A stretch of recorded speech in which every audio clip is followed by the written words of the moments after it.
So once again, Shabbat Shalom and Chag Sameach. Nice to see everybody. Some people I know, some people I don't know. I'm Carnie Rose, my wife Polly. That's our son Zakai. And I've had the pleasure to teach this class a number of times, and it's been wonderful each time. Each time it seems to get better. And today we're going to look at something that has nothing to do with the Torah reading for today. Okay, it is the Torah reading that we're going to look at for the seventh day of Pesach. Okay, and if you're looking for it, you can find it on page. I said it, Parashat Beshalach. Every Jew should know how to find it, but it's on 399, yeah? And the reason I want to look at this today is I'm a big proponent. Rabbi, what's the exact chapter and verse? Oh, we're going to look at the beginning of Parashat Beshalach, which is a verse, verse 17, in chapter 13, verse 17. Okay, it starts with the now when Pharaoh let the people go. Okay, in Hebrew it's Vayhi Beshalach Paro. It's on page 399. Okay, we're not going to spend a lot of time in the text, but I want you to have it in front of you in case you want to check on me and make sure I'm saying some right things that might actually appear in the Torah, at least not my version of the Torah, the version of the Torah that you have in front of you, which is arguably the way that rabbis do things anyway, right? Sometimes it's in the text, and sometimes it's referred to in the text, and sometimes the rabbis hope it might actually appear in the text. I actually had a teacher who was a great biblical scholar, and he would be teaching the Nevi'im, the prophets. And in the prophets, there's a lot of what we would call errors, right? It's like we'd say in Yiddish, Tot habocher hazetzer. What does that mean? It was a mistake, tos, habocher, the young man who was zetzer, who was sitting, meaning the scribe. So every once in a while, there's scribal errors that appear in the text. And he, of course, is a great scholar of the text. And so he knew about the way it should be. So when he read the Haftarot, he read the Haftorah, he read not what was actually in the Haftorah, but what he thought should be in the Haftorah. Now, he didn't do that when he read Torah, because, in a shul, when you're reading the Torah, what happens if you read something that's not there? 95 people decide they're going to yell out loud, okay, what it should be, which is, you're correcting them. They do it with love, by the way. I'm sure in this shul, everything is done with love when they correct it.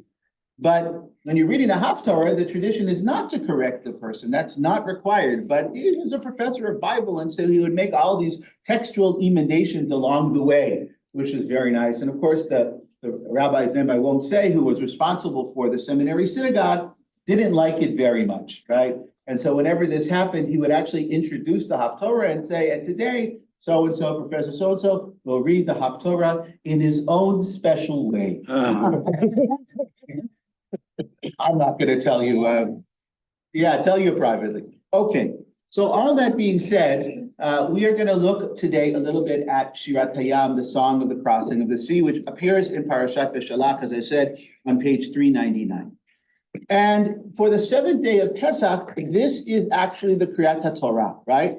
It is not a Yontif reading per se. It is always the reading that would be read on the seventh day of Pesach, which marks what? Which marks the crossing of the Sea of Reeds. So if you have at the beginning the exodus from Egypt in earnest, by the seventh day, we've arrived at Yam Suf, right? Yam Suf. And there we are standing at the banks of the Yam Suf. And exactly what happened there, we have some descriptions here in the Torah. It's sort of a fascinating description unto itself. This is one of those examples that critical scholars of the Torah suggest is a kind of a combination of ideas, right? Somebody sat down and decided exactly how the story should be told. And then, of course, they couldn't come up exactly with the ways. So somebody snuck in a little bit here and a little bit there. It's a nice hodgepodge, which looks a little bit more like it has been redacted. Everybody knows what that word means? So edited. It's a kind of redactation, which means that what? Probably there were several scribal traditions, right? And those scribal traditions came down to us, and several folks would sit down, and they probably had some kind of synod, some kind of board meeting. And at the board meeting, they do what they do at board meetings. Somebody makes a presentation, 99% of the people think it's good, and the 1% is that people argue about it, and then they spend the rest of the next 3 hours of the meeting arguing about what the 1% want to talk about. But that shows democracy, okay? When the rabbis were meeting to make this determination, they, of course, went through this process as well, and there was argumentation as to what should be in and what should be out. And in many ways, if you look at it, it's kind of sneaky. It's kind of sneaky. Oh, okay. We're okay? We're good? Okay. Sorry, did I miss something? I don't, okay. Nope. Sorry, my peripheral vision. We're on a different subject. Oh, okay, well, that's good. That I'm makes you, listening with one ear. that makes you Jewish. Okay, very good. So the point is that you have different traditions and they ultimately come together in front of us, okay? And what we're gonna look at is the text that's in front of us as we have it here for a moment. And then we're gonna go on a flight of fantasy a little bit about what really happened here at the Kriyat Yam Suf, okay? So that's where we're kind of going. And again, this is not the reading for today, it's the reading for the seventh day of Pesach, which is a way in which I sort of say to you, please be here for the seventh day of Pesach, when you actually get a chance to be engaged and fulfill this mitzvah of remembering not only Yetziat Mitzrayim, the exodus from Egypt, but all of the stages along the way. And please remember the great statement that gets made. It took exactly 1 day to free the Israelites from Egypt, right? It took what? 40 years to what? To get Egypt out of Israel, okay? It took 1 day to get out of Egypt, and it took a long time for the Egyptian elements within the Israelites to be purged from them. And in many ways, that's why it took so long to wander. We can talk about the sins, the transgressions, all the things that transpired. But actually ask yourself the question, what would this ragtag group of Israelites have looked like entering the land and trying to establish for themselves some kind of sovereignty over a particular piece of land? In particular, why? Because there were enemies that were external, and candidly speaking, they were not ready internally to address these issues, right? You know, in Hebrew, often people will say something like, en lo, right? En lo, which means he doesn't have, et hakelim, right? The vessels, right? Lishmoa. En lo et hakelim lishmoa means he didn't have the vessels to accept something. Just pause and think about that for a moment. How often do we attribute to people something like malice, right? Oh, he didn't get it. The problem is it was malice. He's stupid. He doesn't want to understand. He's not listening. Sometimes people don't have the capacity. Yeah. Right? The capacity to understand. And by the way, all of us reach these moments of capacity. Have you ever been in a class, in a course, in a moment, right? That's the fourth son. That's the fourth son. Yeah, nice tie-in. That was cool. This one, very good. Okay. So it tied in. And also Kalim, he doesn't have the vessels to absorb what's being said. And how often is that the case? Sometimes we don't actually have the intellectual acumen, right? There are people who just can't grasp certain concepts, right? Talk to students who take, physics sometimes and say, I can't grasp it, right? And there are other people who have a really hard time with literature, right? They're reading Shakespeare and it doesn't matter how many times the teacher tries to explain it, they ain't gonna get it, right?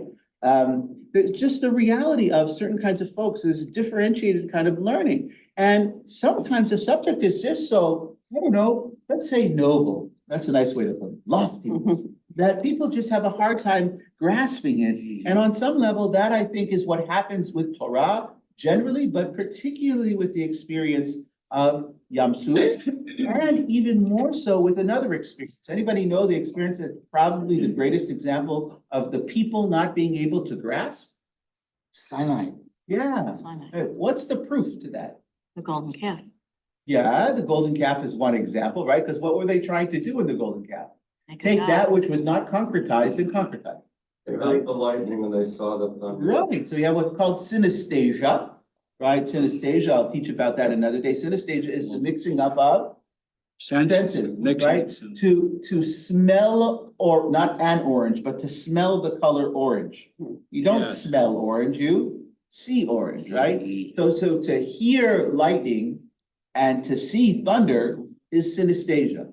So you could say, that's not synesthesia, that's a mistake. So you could say a mistake, but what I just said about the redactation of the text, right, is that there were authors and editors that are at least as smart as us looking at it. And did they not see that it says, Bechol ha'am ro'im et hakolot? Did they not see that it said that all the people saw the voices? They knew that was a mistake. You don't see voices, right? You hear voices and you see lightning. And the text uses that on purpose to say a very special word in Hebrew, darsheni. Look at me more carefully. Look at me. There are codes and keys in the text itself that are there to say to you, open this up, spend some time. And when you bump up against those kinds of things, it is a wonderful opportunity for what? For learning. You know, something that just doesn't look right. It doesn't smell right.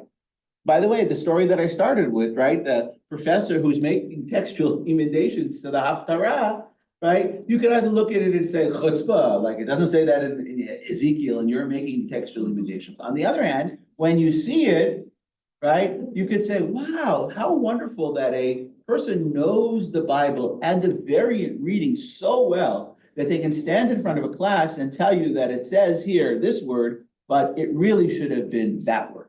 And by the way, when they gave you that textual, or when they gave you that insight, it wasn't from nowhere. They had found manuscripts, right, that actually showed it written in a different kind of way. We have that already in the text. Sometimes you see a Greek tiv, right? You read it one way, or you read it one way and you pronounce it another way. You have that throughout. Also in the Korean thing, it's just a letter. Yeah, sometimes You're it's just, talking about a whole big word. yeah, but there are sometimes some words that are utilized that are strange or they're interesting. Very often in the rabbinic tradition, they don't spend a lot of time making a difference between a sin and not a sin, but the letter sin, right? And a samech. But there's a big difference between using a sin and a samech. Sometimes it means something completely different. Right? On the other hand, if you're a oral tradition, what really counts? What really counts? 99% of the people who are illiterate, they couldn't read it anyway. So what is important? What is it you hear, right? Think about the Megillah for Purim. What's the mitzvah of Megillah? I know it's like never in any shul anywhere has this ever happened, but it's Hearing every word. yeah, lishmoa, right? You're supposed to hear, right? It's Mikra Megillah, which we're gonna read it at you, to you. Yeah. What ends up happening mostly is we're taking our groggers and people are talking and, waiting for Haman and everything. By the way, a lot of halacha is about, right, a lot of law, Jewish law, around the notion of should you actually, and how much noise you should make. Right? I was in a shul one time and I didn't know that the tradition was they don't actually make noise. What do? They rub their feet like this. And why? They've written on the bottom of their shoes, the word Haman or Amalek. What are they doing? They're wiping out, literally. He said, wipe out Amalek by shuffling their feet. Why? Because that makes some noise, but not like, whoo, right? They're not a grogger. It is Tim said, I mean, literally, what an interesting tradition, right? What a fascinating tradition. But people become very literal. Sometimes literal is good. There's something to learn from literality. Yes, Yes, sir. you're saying, Rabbi, what you're saying has great implications for interpersonal communication, going beyond the text, because we each process things differently, and language as well. That's the whole concept. Yeah. It would seem that we have to be mindful, which is a trite word these days in psychology. Be mindful. What? Be careful about judging. Be careful about everything. Listen, it says in our tradition, Mutza spatecha shmor, right? Lishmor means to guard, right? Mutza, that which comes out of your mouth, guard it a little bit. You know, how many people say in Yiddish, right? On the lung, on the tongue, right? People have no filters. But Mutza spatecha shmor, be really careful. You know, by the way, this is a famous line in synagogue. Somebody was talking to me about it on the way in, where they sell the aliyahs, right? Yeah. Yeah, you know that terrible joke, right? The guy who wants to have the Kohen aliyah, ready to pay a king's ransom for it. Why do you want to pay so much? Right? He says, my father was a Kohen, my grandfather was a Kohen, that's what I want to do. Okay, we argue about all that kind of stuff, but people really don't necessarily think this through, right? There's a wonderful teaching in one of the midrashim that the reason you have teeth is that it should protect your tongue. Right? Right? Right? As you're trying to say the word, it kind of protects it a little bit. It's a gateway. Yeah. It's a gateway. So we don't think about it that way. And by the way, it sort of looks like a white picket fence. I always get that image, like a teeth are like a white picket fence that protects it, keeps stuff out and keeps stuff in the appropriate measure. Actually, yeah. I think it's the lips, because the teeth help you make Yeah. the sounds. Okay, you're right. But I think about it. I need imagery here. Come on, I'm an imagery kind of guy, okay? But you're right. It's the lips, motzat sfatecha, right? Your lips more. Be really careful about what you say. Okay, let's go to the text that we have in front of us for a moment, okay? And we're in the Chumash for a moment, 399. Somebody want to read in English for me? 399. Vayhi b'shalach paro. Right now, when Pharaoh. I'll start. Okay, please, nice and loud, please. Now, when Pharaoh let the people go, God did not lead them by way of the land of the Philistines, although it was nearer, for God said, the people may have a change of heart when they see war and return to Egypt. So God led the people round about by way of the wilderness at the Sea of Reeds. Okay, so what do we have? We have the description of, It just caught me here that the people may have a change of heart. God changed Pharaoh's heart. How many times? He could have fixed the hearts. okay. So you're catching a nice nuance here that most people miss, right? But what's so fascinating about it is what is key here to decision making? Which part of your body? Heart. Yeah, it's not here, it's here. And by the way, in the ancient world, the seat of wisdom was here. The heart was the seat of wisdom. So it's fascinating because we think the brain is the heart of wisdom, right? But in the ancient world, it was, right, give me a heart of wisdom, right? That I should number my days, or that I can use my days wisely. So it's the heart that becomes the place of discernment, the place of processing. And I think that's a really interesting notion about, we usually talk about people emoting from the heart, and I feel, right? But in the ancient world, your heart wasn't necessarily a place of emotion. It was a place of intelligence and discernment and decision. And that's why there is the hardening of the heart or the softening of the heart. And you're catching something really wonderful because the tradition wants us to think about hearts. Because what's going to happen, and has already happened in this story, is the heart is the place of the discernment. You harden it, you soften it. It is ultimately what lead to the resolution of the anxiety, right? The angst that exists in any particular moment. And by the way, just for us as postmoderns, when we now think of the heart as the place of emotion, well, let's take it away from the realm of the cerebral for a moment and say to us what? If you really want to think about the heart as the place of discernment, then how do you make decisions that need to get made? Well, we always talk about it. Well, my heart feels one way, but my mind feels another way. Right? Maybe it's not so bad if we were to use a little, and this is my drasha, okay, this is my sermon for another time. But on some level, maybe it wouldn't be so bad if we utilized a little more hardened decision making that we have. I think over the course of time, I learned that being a congregational rabbi. I started at the congregational rabbi as a halachist. Right? I was a Talmudist. That's where I went in. I went in very much interested in the halakha. And I quickly realized if you live by halakha in a synagogue, it's going to be very difficult, right? The Rebbe's telling me you can't, right? You can't only bring halakha to bear. Because candidly speaking, the halakha becomes like a freeze-dried experience for most people. Most people are not learning halakha, right? By the way, even Talmud, you don't study Talmud to learn halakha. If you want to learn halakha, go to the Code of Jewish Law. Go to the Kitzur Shulchan Aruch, right? The Reader's Digest version of Jewish law, and it lists the Jewish laws, right? That's not how we study. What do? You have the Talmud, and it has opinions, and it has opinions on opinions, and then it has the later commentaries on those opinions, and ultimately you get to a place of a halakhic understanding. You never get to a place of a halakhic understanding. You get to places of halakhic understanding, because you get Beit Hillel and you get Beit Shammai, and you got 100 different opinions about how this actually works. And that's the process of halakha. Halakha is not law. Halakha is a pathway. And by the way, it's the long and winding road, right? We go down those pathways because candidly speaking, I don't know, maybe I'll talk about something that's au courant in some families. When you were growing up and you said to your parents, I want to live together with my boyfriend or girlfriend or significant other, what did they say? Until you're married. Get married. How about the word I don't know. no? Did anybody used to say no long time ago? Okay. I'm not making any value judgment, but some people think it's wrong. And parents would say that it was wrong, or grandparents have asked it's not the right thing to do, right? Whatever it is. Okay. Today, I'm not so sure that no is the same kind of no.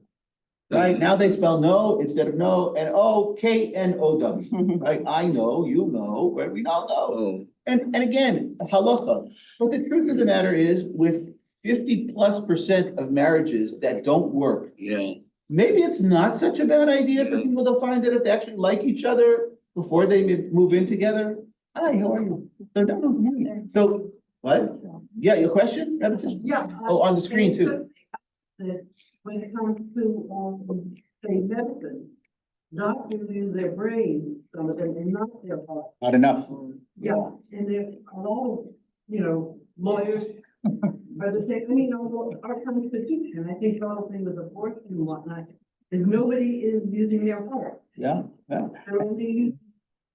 Yeah, again, we could, give us the heart of wisdom, right? We hope that we have a heart of wisdom, that we're utilizing both rational, and I would not say irrational, but I would say irrational modalities in which to, okay, lots of questions, got one on the screen. Norton. Nelson. Sorry, I can't read, or I need black.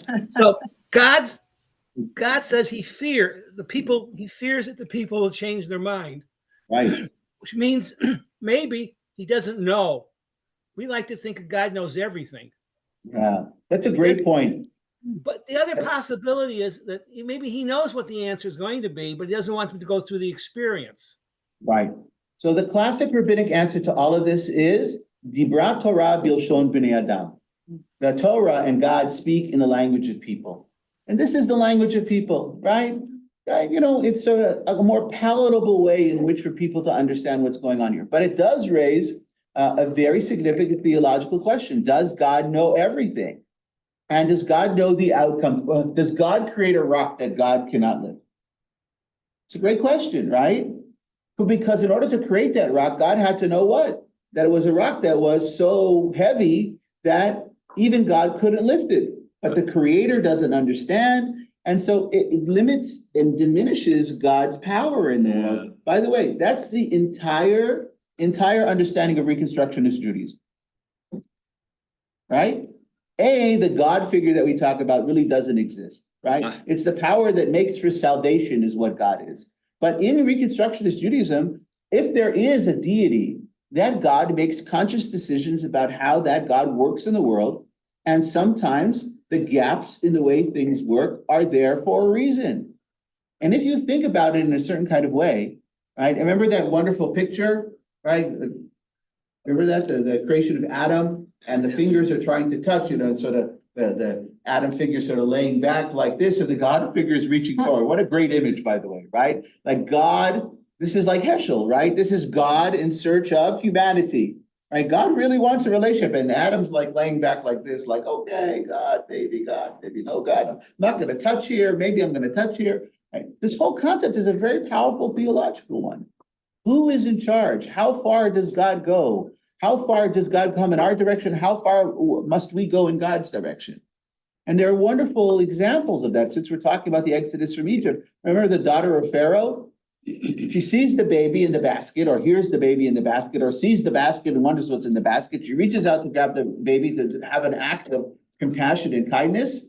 And the Midrash goes into this whole story about how her arm became like Plastic Man, right? And like Rubber Guy. And Gumby, and could finally reach out. I mean, it's an amazing miracle. Long before we had DC Comics or Marvel Comics, we had the Midrash talking about Plastic Man and Rubber Guy, and it's going to stretch. But what does the Midrash tell you?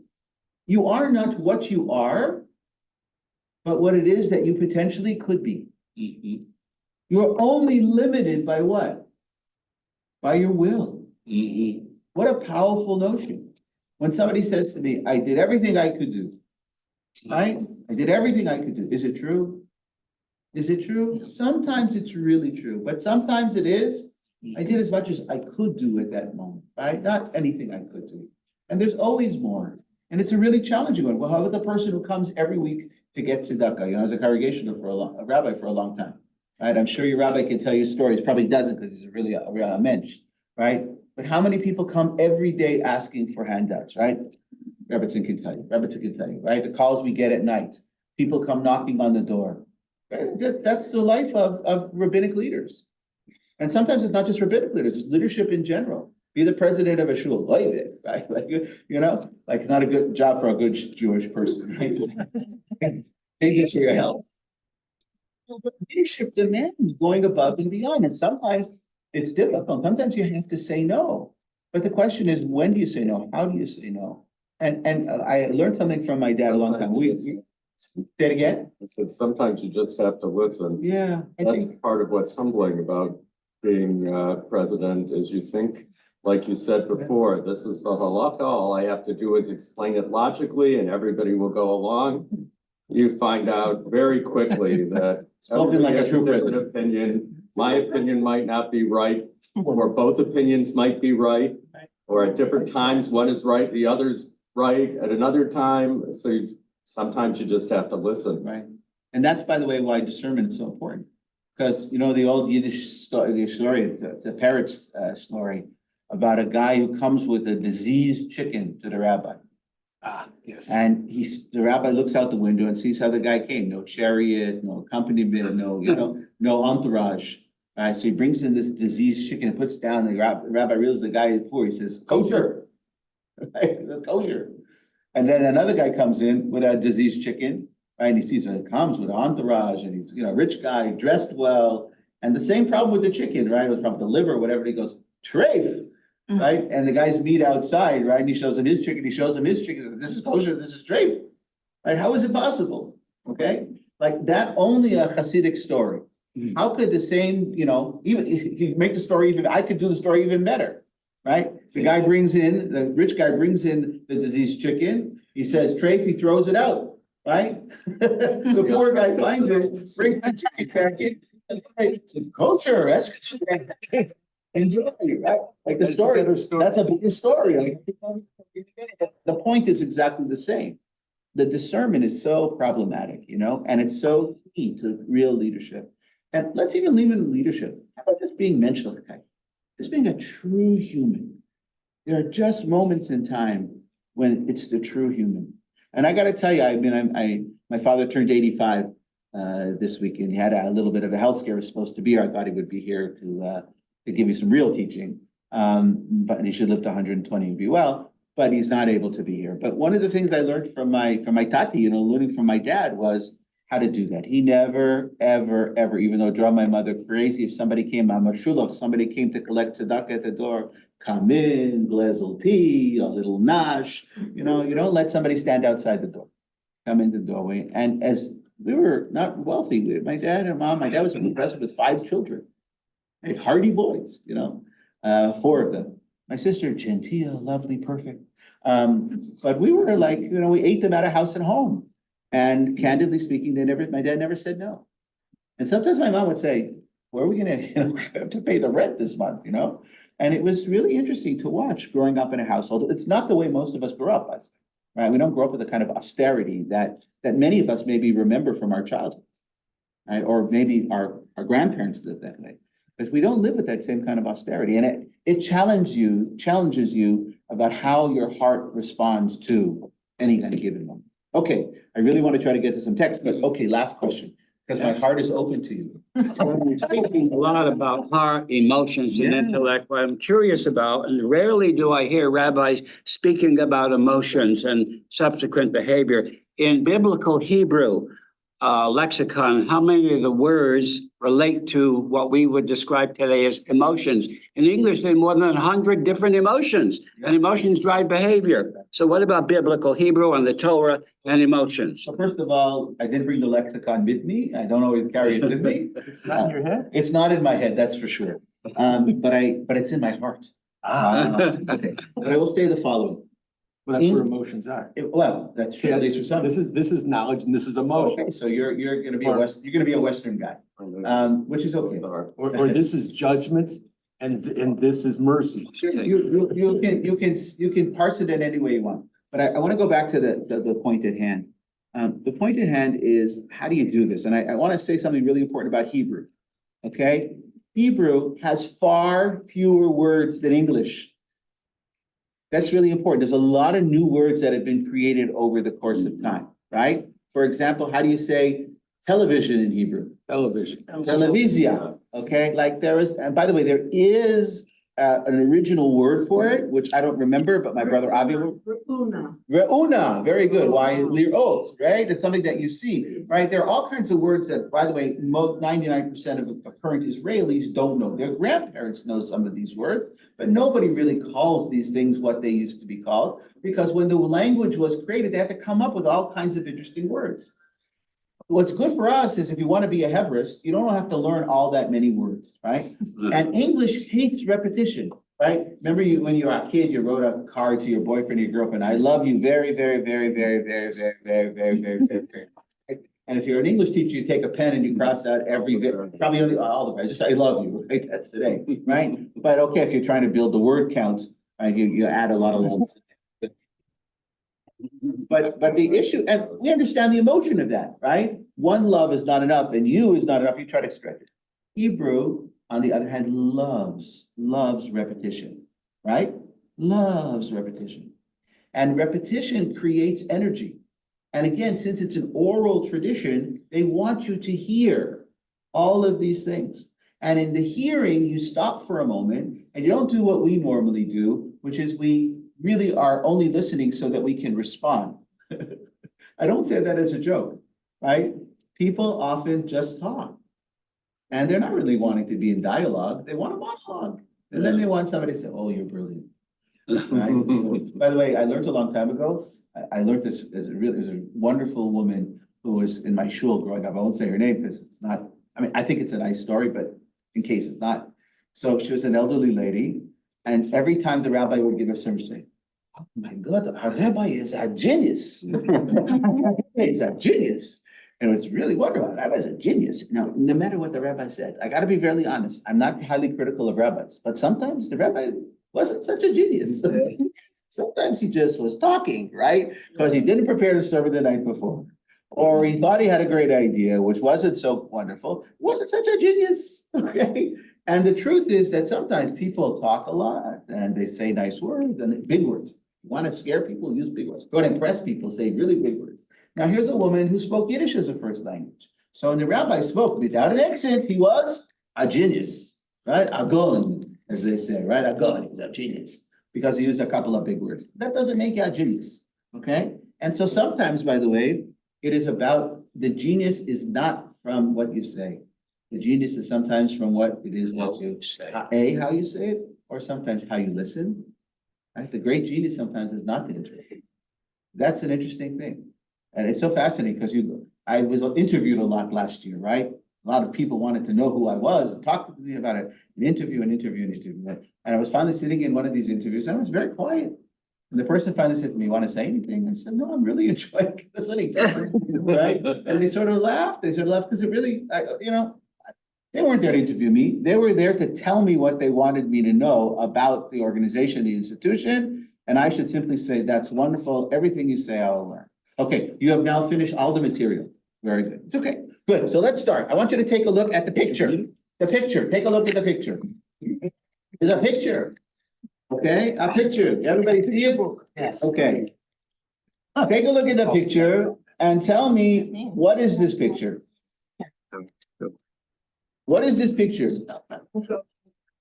Okay, but what's the problem? It's a transition. Okay, it's a transition, but what's wrong with the picture? Sidewalk ends here, but what? Have you reached anywhere? It's in the middle of nowhere. Yeah, it seems to be in the middle of nowhere. There's no building, there's no entrance, you don't know where you're going. Okay, you can see the street over here, but how far? Your color picture is better than my black and white. I didn't want to spend extra money. But it's so nice. It's also nighttime. Yeah. Also another road, Right, this one is the choices. right. So, but what we call this is a picture of something called liminality, the liminal, right? You're in a transitionary reality from here to there, or from there to here. By the way, it is probably one of the most beautiful ideas that you can incorporate into your life, that you're living at a liminal moment. Just gonna pause for a moment. Can somebody talk about a liminal moment? You don't have to get too personal. Right? Give me a liminal moment in your life. Please don't use the example of walking down a road and seeing a sign at the road. After you graduate from college, you have no career, you're Yeah, gotta decide in between. in between, right? Whether you're gonna, right? I mean, these days, if you graduate college and you have to decide whether you're gonna go get a job or you're gonna move into your parents' house. But actually, it's probably both. Get a job and move into your parents' house.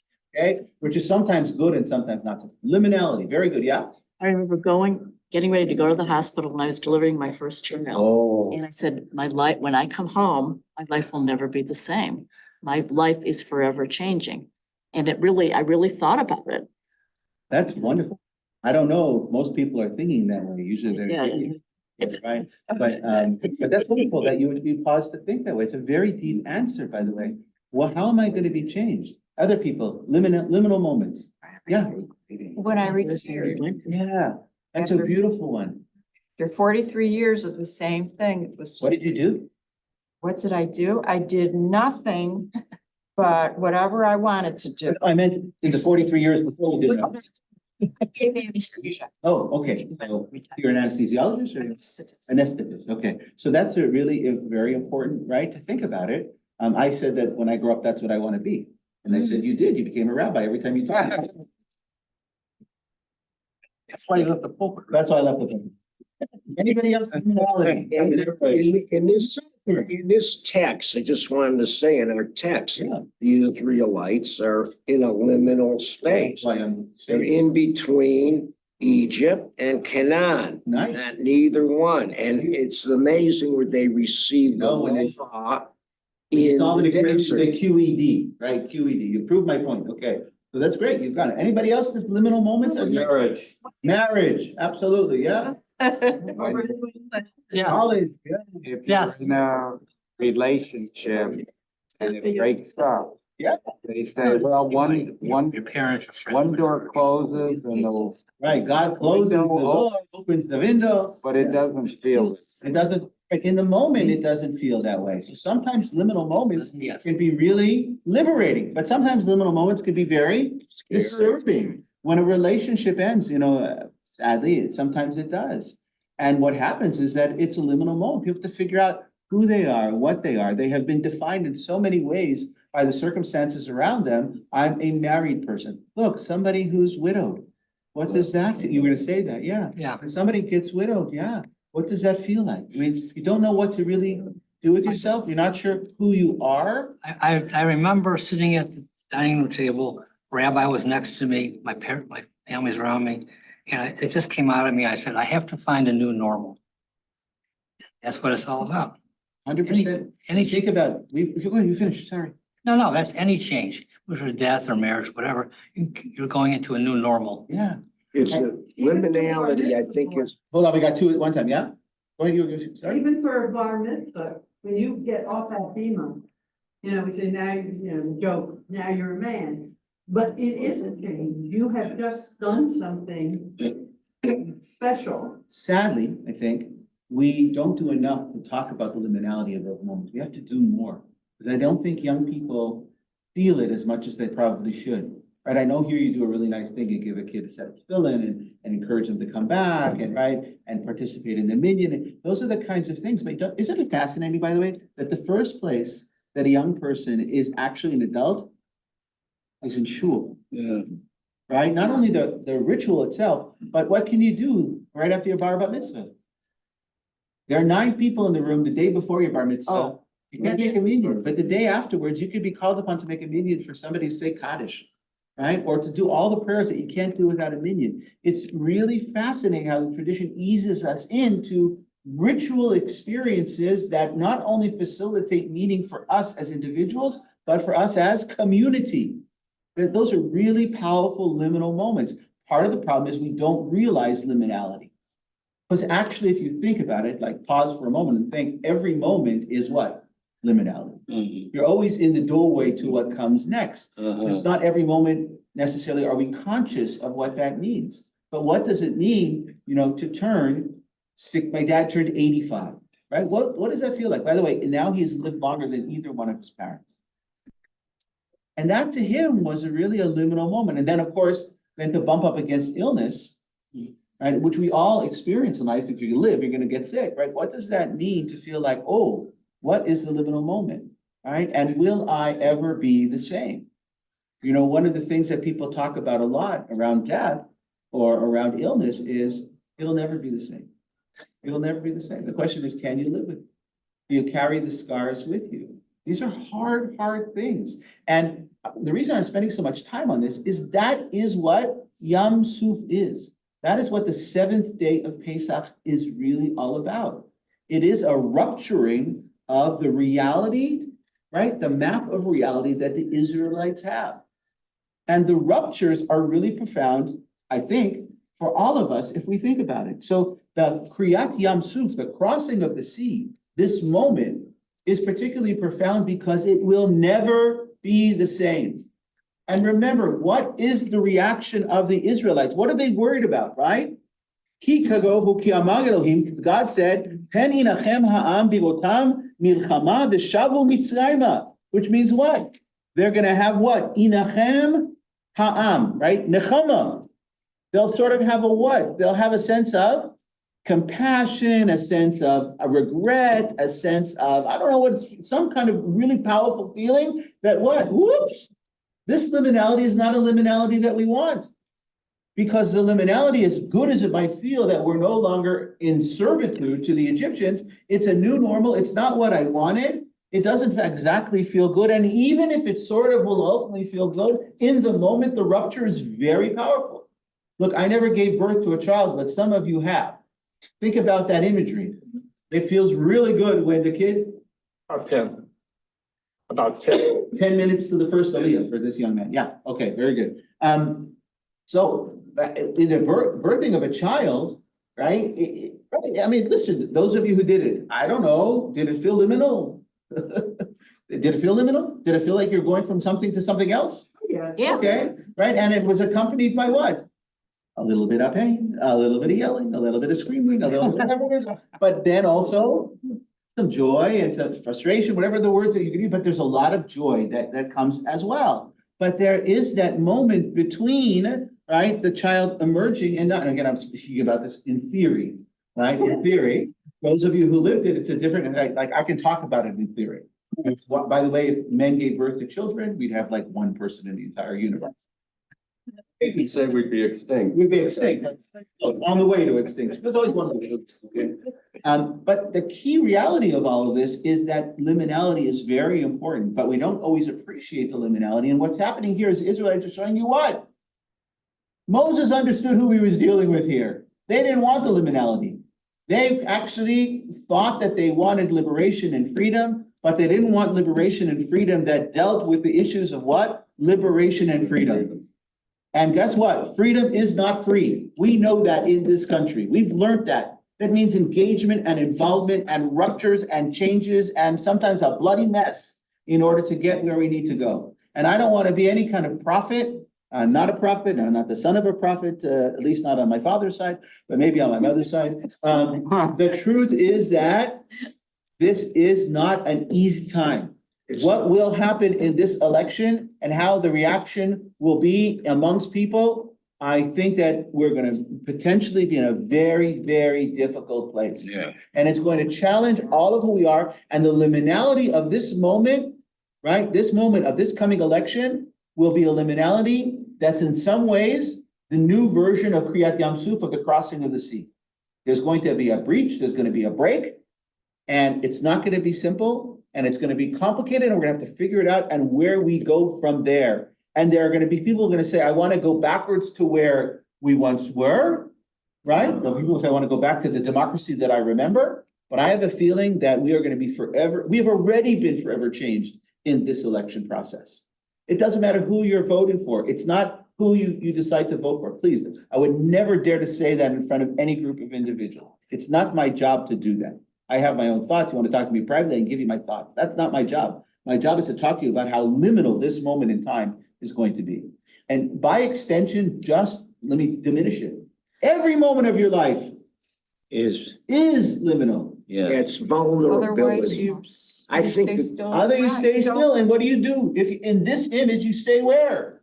Stuck in the narrow place, which in Hebrew is Mitzrayim, right? In a place of narrowness that doesn't allow for the expansive consciousness which the exodus from Egypt was supposed to allow you to see. In the most classic way, it said to you, what did the children of Israel say at the sea?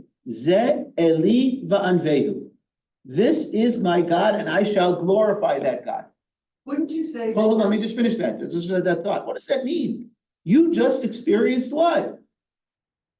You experienced the hand of God erupting into history. You saw it with your own eyes or felt it or experienced it, whatever way you want to talk about what happened. The same thing happens when God gives the 10 Commandments, right? That's why they use the language of seeing thunder and hearing lightning. It's something that is so different. That synesthesia, the mixing of experiences, because candidly, right, death is an experience that transforms us. And yet, death we also understand is what? The beginning of something new. You have to just read the book, much maligned these days, but Leo Buscaglia, right? Anybody read Buscaglia? Right, wrote a book, a little children's book called Fall of Freddie the Leaf.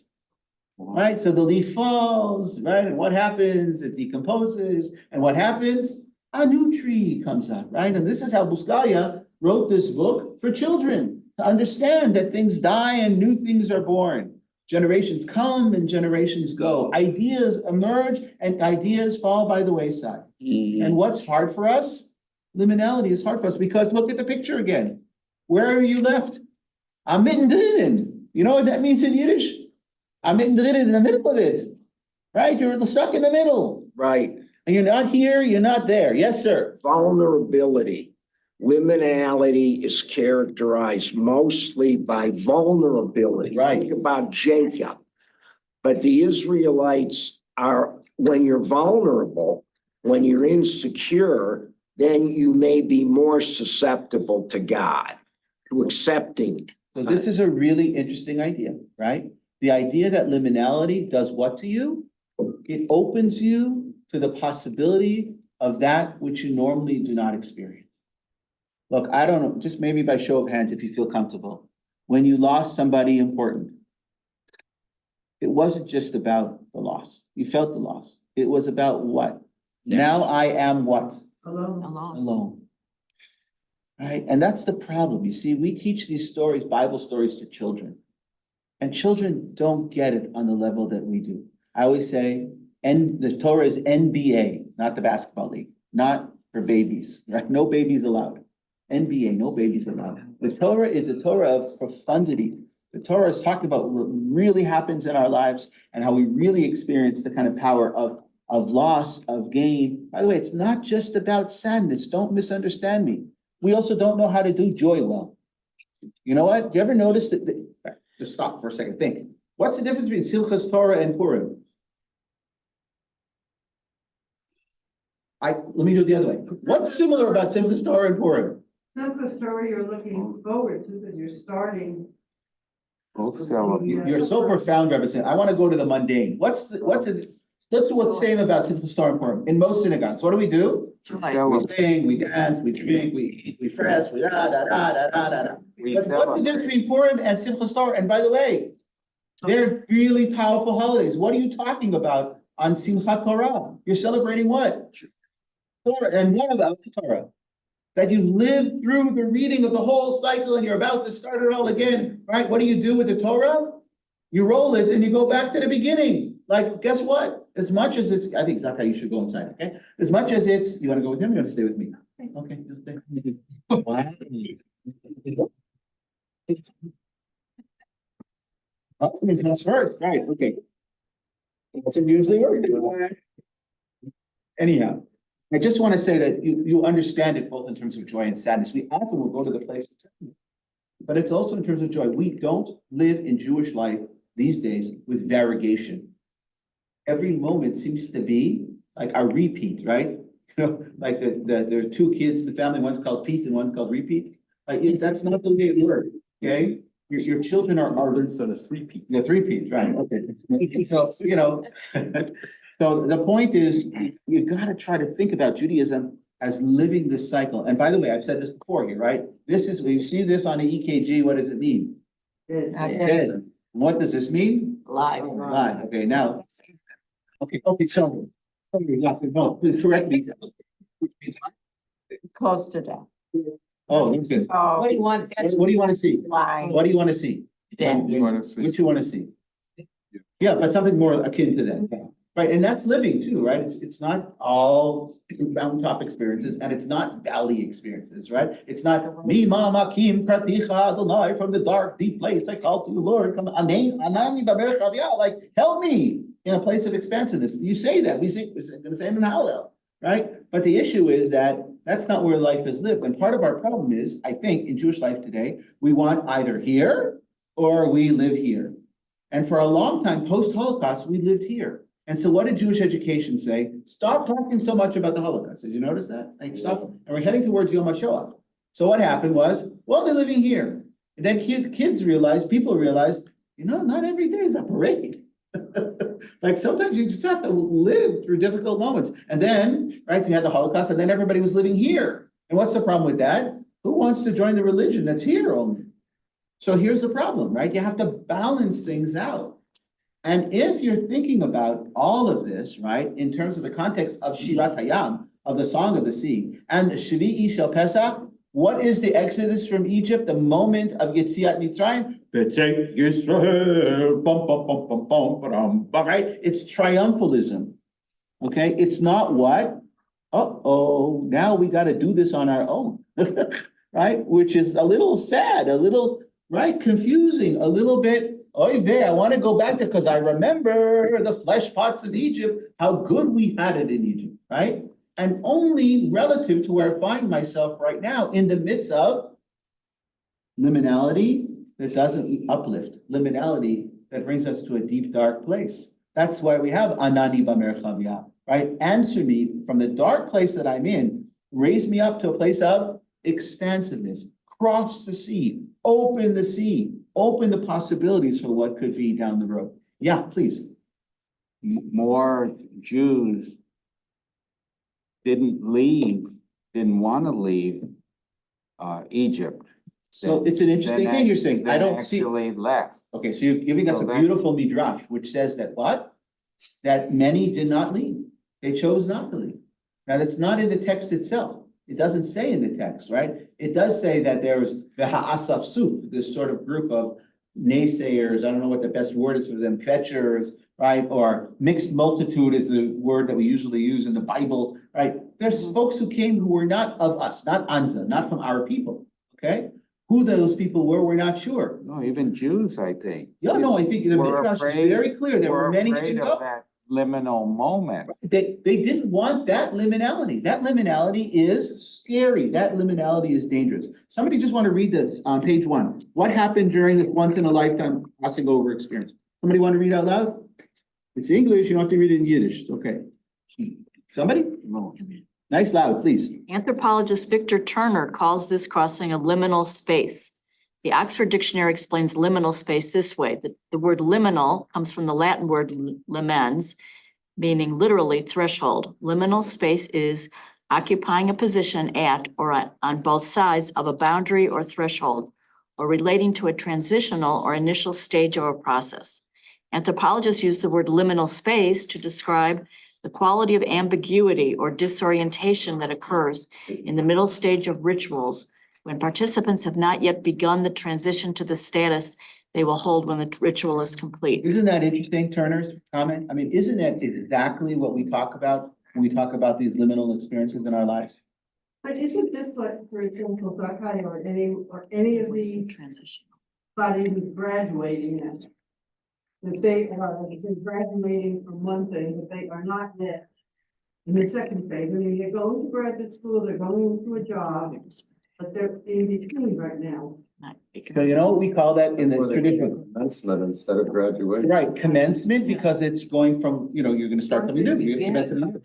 But I want to say the following. We call these people, and Zakai is a great example. Erev, the eve of Rav. An Erev Rav. What does that mean? You're on the eve of being a Rav, a rabbi. But the Erev Rav, this group of people in the Torah was what? They're like those rabble rousers. The Erev Rav are actually what? It's not a compliment to them. When you call people Erev Rav, you're actually saying you're a bunch of people who are what? Naysayers. Now it's interesting. Why do we call them Erev Rav? It means a lot of Rav, but in this case, it's a double entendre, right? They're on the eve of what? Of becoming rabbinic, which means what? You're a decisor of Jewish tradition. You're knowing how to bring people from point A to point B. There's a liminality in the moment for the young person, but the liminality is also, okay, you guys have just done this, bringing young rabbis here, okay? Yes, it's wonderful. But I remember being a young rabbi, 25 years old, okay? And people are coming to me and talking to me about problems that I had not yet experienced, okay? Right, like, what did I know about anything to be a dispenser of advice?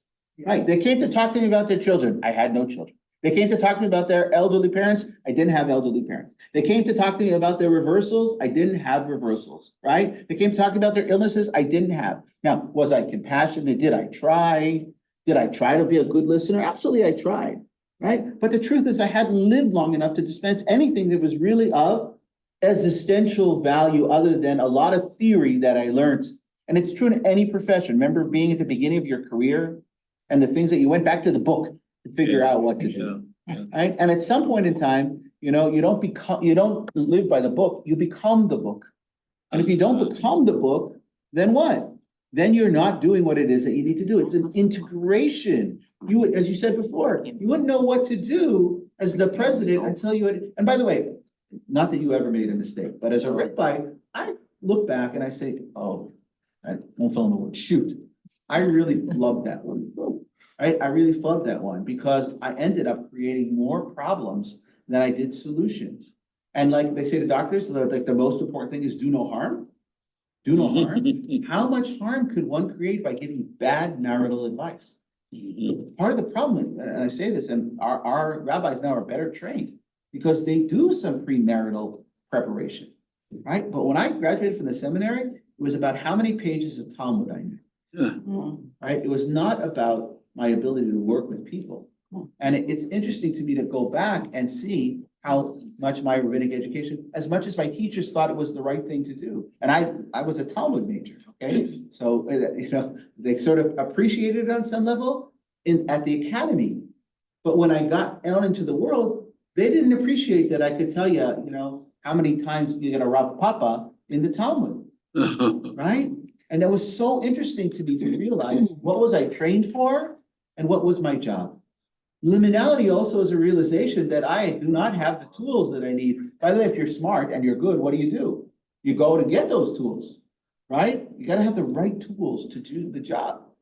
And putting in your quiver, right, with your arrows, right? The notion of when I'm making a decision, when I'm dispensing advice, when I'm listening to a person, are they going through a liminal moment? And the answer is probably always yes. We're all in the midst of transition. The question is how big a transition, how broad a transition, how impactful a transition. How much can I relate to the transition and how much, what I've learned actually in working with people, I've lived many lifetimes. I've lived people going through loss. I've lived through people through gain. I've lived through people through divorce. I've lived through people through remarriage, right? I've lived through people who found love and lost love and repaired love. By the way, that's really an important one. Because during our lifetimes, it doesn't work this way that everything is smooth sailing. Yeah. Right, we have to always go through that. Okay, a little bit more just from Rabbi Sachs, so you hear from a real rabbi instead of from me. Rabbi Jonathan Sachs has a beautiful one on page 2. Explanation as to what the splitting of the sea and the crossing of the sea really symbolize, right? Splitting something into 2 parts and crossing in the middle reminds us of an ancient ceremony of the covenant making. To cut, lichrot brit. What do? You cut a bris. No, don't misunderstand what I'm saying. I'm not talking about the cutting of the circumcision, but it is in some way related, right? You cut it, right? You cut it. To cut a treaty today, to cut a deal, as we say, right? In English. In Hebrew, to cut a deal. Looking back into Sefer Bereshit, in the Brit Ben Abdarim, remember the covenant that Abraham walks between the pieces, right? And he's put in a dream state. God tells to Abram, right, to take 3 animals, va'ayil, eglah, right? These 3 things, heifer, goat, and ram, and cut them in half, right? God puts a hagdema, God puts him to sleep, and what does he do? He walks through the pieces. Why does he walk through the pieces? Think liminality, right? First of all, what has he done? He's divided, meaning what? Reality is not singular. Left, right, good, bad, right? Human, not human, right? God, not God. I mean, there's a lot of these kinds of what? Bifurcations that create this side and that side. That's living, right? But what is he supposed to do?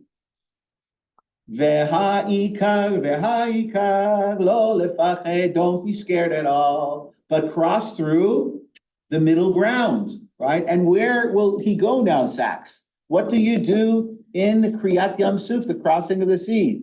Uvinei Yisrael halchu betoch hayam bayabasha. And the children of Israel crossed over on the dry land. What is the difference between dry land and what you probably would have expected on a seabed? Mud, right? Why did the Egyptians, what's the miracle that happens with the Egyptians? They're going through in their chariots, and what happens to them? Their chariots are heavy and they get stuck in the mud, right? By the way, metaphor, stuck in the mud. You are stuck in the mud. What does that mean? Going nowhere. And what? You're stuck in what? In the details. You're precipitating. Does that ever happen to anybody? Sometimes you want to smack somebody and say, don't you understand that you're stuck in the mud? You're creating for yourself the inability to move out of liminality to the dry land. You know what else you're Yeah. limiting yourself? Sure. I like that with the, that you're stuck in the mud. Yeah, That the Egyptians couldn't look at anything differently. that's right. The Israelites just went through, they were less burdened than the Egyptians who had this heavy equipment with them. Yeah. That's what. So these great lines that we are throwaway lines in the Torah. Vayiru ha'am et Adonai, vayaminu b'Adonai u'Moshe Rabbeinu. Right? Vayiru ha'am, the people saw et Adonai, and then they believed in Adonai and Moshe, his servant. Okay, so what does that actually mean? It means the Israelites saw what the Egyptians could not see. Vayiru ha'am et Adonai. What do you mean? If God is there, what, the Egyptians didn't see him? They got no eyes? Have you ever told somebody, like, you don't have the tools, you don't have the eyes to see? Heschel used to talk a lot about having eyes made for wonder. Eyes made for wonder. You look at the world and you have to say what? But most people, unfortunately, were more what? They look at the world and they see not so much wonder. They see dreck. They see difficulty, they see negativity, they don't see possibility. They see what stands in their way rather than what? What it is that's available to them, right? It's why the children of Israel needed a what? A lapid esh, right? This wonderful torch that they followed, right? During the nighttime and during the daytime, the clouds. You had to have something as a symbol of what? Looking up, it's gonna be okay, it's gonna be okay. Because if you look down, all you see is what? Is mud, and you're gonna get stuck in the mud of the crossing of the sea. You know, here's the issue. If you read Torah as history, you've missed the entire point of reading the Torah. Torah is not a book of history. Torah is a book of metaphors and simile and trying to create notions of ways in which you might think with synesthesia about what's happening to you and what's happened to our people before. And guess what? It happened to people before, and they got stuck in the mud, but they also got unstuck and they got out of the mud, right? And so in the final analysis, Kadosh Baruch Hu, v'shachat l'shochet, v'shachat l'Torah, right? V'shachat the Torah, v'shachat l'Maya, v'kava l'Nura, v'hika l'kava l'nashat l'shudra, v'achla l'gadia. Right, what am I singing? What am I singing? Right, so what happens? In the end, it's okay. Everything's gonna be all right now, right? In the end, the promise is that in the end, it's gonna be okay. It's gonna be okay. But in the liminality of all of that, it's hard to see, hard to believe. And by the way, that's why Judaism has to develop the notion of the afterlife. You know why? Why? Because is everything okay? And God forbid, then I got cancer, and then I got sicker, and then I got this, and then I got that, and then I got tired, and then I died. What a great story of liminality. Yeah. But you know what? You can have your whole life that way. Everybody's gonna die, hopefully, right? What do they say? What do you want people to say at your funeral? Look, he's moving. right? Wonderful guy looking. Okay. But the truth of the matter is that, and by the way, it's a funny joke, but maybe it's not true. Maybe there comes a time. I've met lots of people who they just live too long. They're alone. They're not happy. They're in pain. They don't have friends. They don't have family. I'm not asking anybody to leave the world, right? That's God's decision about it. But life isn't always about a bowl of cherries, right? It's often about this experience. And the question is, can we contextualize our experience and say, there will be moments where we will say, this is my God and I will glorify him. And there will be moments when I say, ooh, where is my God? Yeah. Right? Ayeka, where are you? We have it obviously in many different places that we're in search of God's presence. But isn't it interesting that Heschel flipped it on its head, which is why I want to end here, right? Because what is it? It's not that we're only in search of God, it's that what? God's in God is in search of us. And that means something really interesting. That God, what? What does that mean about God? It limits God's power in the way in which Reconstructionism also limited God's power. But, it's interesting. Neil Gilman once said, Professor Gilman, who taught us at the seminary, was one of Polly's favorite. I think Polly was his favorite student ever, but blatant. Once said that actually Heschel and Kaplan were much closer to each other. The old story was that Heschel and Kaplan were both sat on the 6th floor of the seminary, right? Heschel's office was 613. Okay. He was very much into that. And Kaplan was, often whatever, who cares what number he was, 240, this was Reconstructionism. It really wasn't, about the halacha. But Gilman once made the contention that they were actually closer to each other philosophically than we think. Why? Because if it's God in search of man has to do what? Human has to make the world work. It's moved away from a supernatural God who, generally speaking, erupts into human history. It's only in these crazy or special liminal moments, right, of crossing of the sea, of the giving of the commandments, right, that we have a supernatural intervention. The question is, do we feel that supernatural intervention? Generally speaking, we don't. Just by show of hands, has anybody ever felt a supernatural intervention in their lifetime? Sure. Yeah. I don't know if anybody feels comfortable sharing one. Do you share? Feel comfortable? Yeah? Yeah, but quick. I was in the way to B'nai Yeshua speeding one night, and I saw these flashing lights behind me. Right. A police officer made me pull aside. He said, guess what? I'm not giving you a ticket. I thought that was God approving my. You want to share? I think the eclipse is one of the most recent I've had. I mean, it's when I'm in nature, there is something transcendental about it. Yeah. But even people, even beautiful. experiences in life. Love that. I know, and I think, Heschel used to start his lectures. I think I told you this. Heschel started his lectures with the following words. Ladies and gentlemen, I just saw a miracle. So it's like, I saw a miracle? I saw a miracle. What a miracle. Oh, the sun rose. Right? Oh, the sunset, because he was either speaking in the morning or night. It was not the sunset. Right? That's a miracle. So eyes made for wonder, right? That was sort of a Heschelian concept. Do we have eyes made for wonder? And so I'll give you my story of the eruption of God in history. I wasn't yet a rabbi. I was a rabbinical student. And my dad had asked me to go to the south end of Winnipeg. Right? Winnipeg is divided north-south. Some cities are east-west. Winnipeg is divided north-south. The rich people live south. The poor people live in the north. We lived in the north, okay? Right, that's when the Jewish community started. I lived in the north end of Winnipeg, right? And my dad said to me, do me a favor. We need a Torah.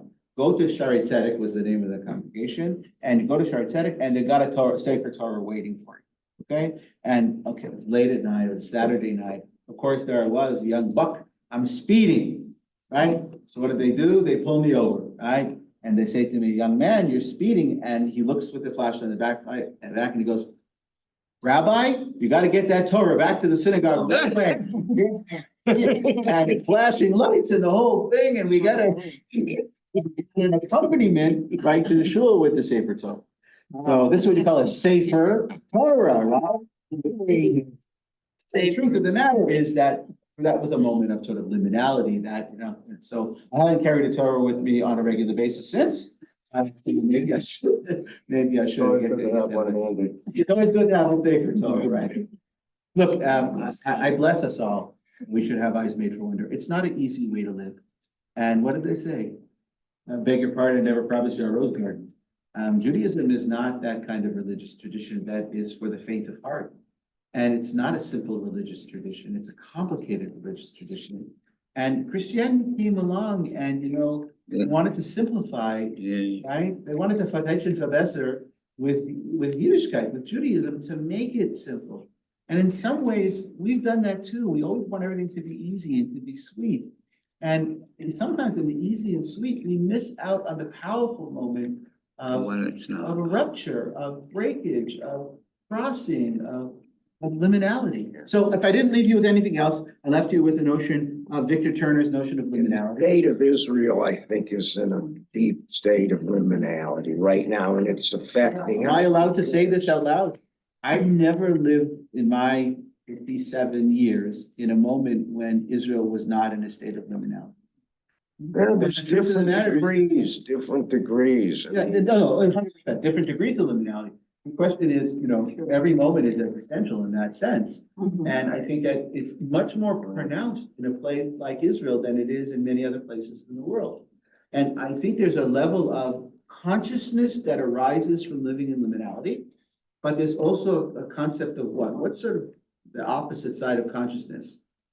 Unconscious. No, I don't mean unconsciousness. I mean, consciousness is where you want to live. This notion of, I don't know, living in a Pollyanna reality, living in a place of. Denial? Say again? Denial? Denial, maybe Or, denial. Right, well, it's a great story here because we're all by denial right now. Denial,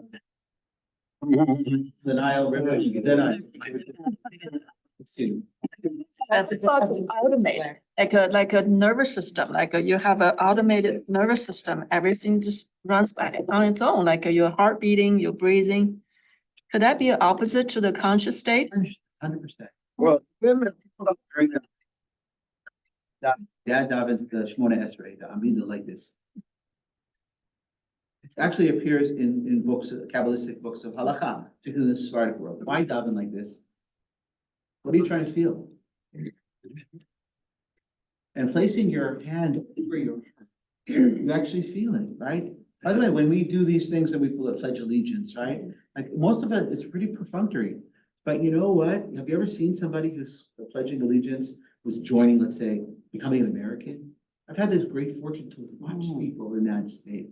How emotional is that? You went through that? Yeah. Was it powerful for you? Yeah. Not the liminality of all, with all of the problems that America experiences.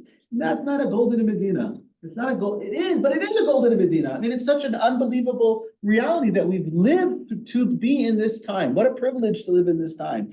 And by the way, even in Israel, with all of the tsuras, right? With all of the challenges, every time you hear Hatikva, right?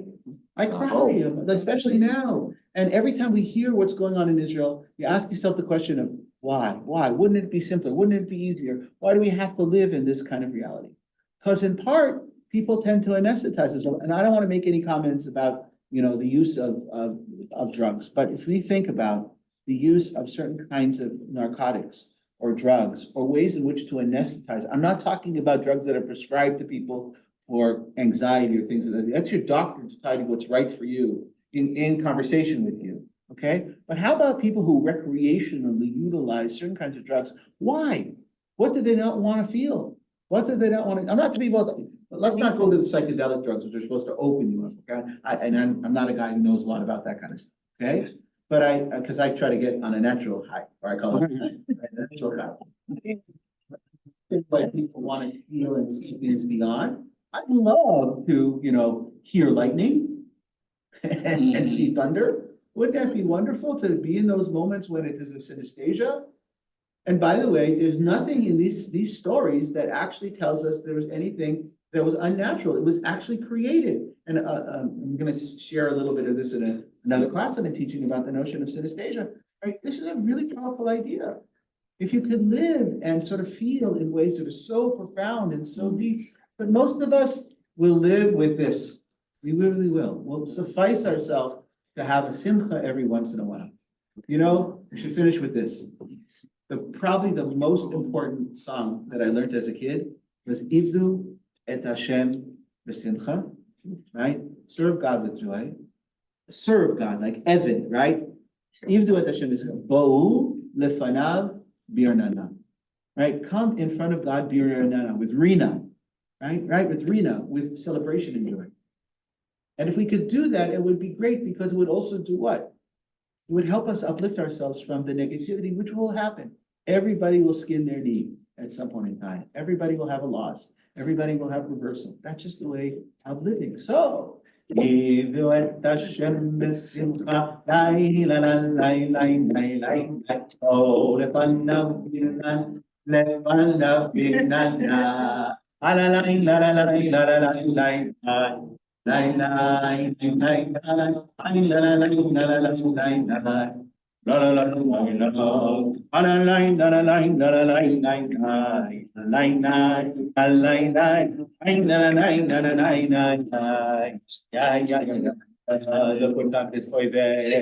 Serve God with joy. Have a liminal day.